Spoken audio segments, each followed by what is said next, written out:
After a stellar fourth weekend at the box office, Marvel's Shang-Chi has officially become the highest-grossing film of the year in the United States, thus pushing Marvel Studios right back to where they were before. So Marvel's Shang-Chi has officially overtaken Black Widow in the domestic box office.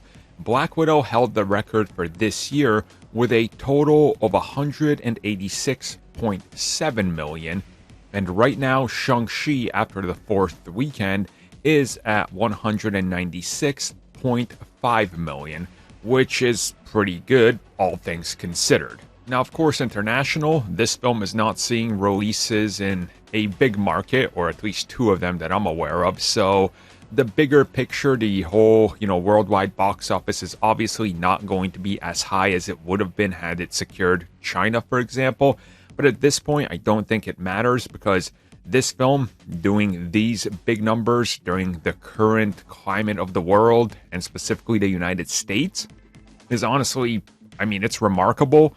Pretty much every analyst is looking at this as something that's overperformed even their estimates. And if we look at the estimates, this thing was positioned to make, at the high end, $100 million by the time it was out of theaters.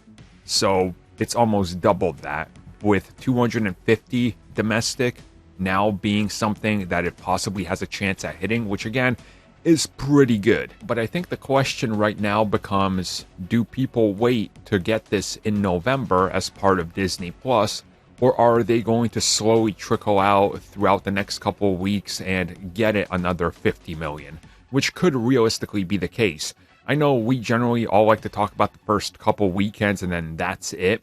But remember, these films sometimes remain in theaters for 8 to 10 weeks.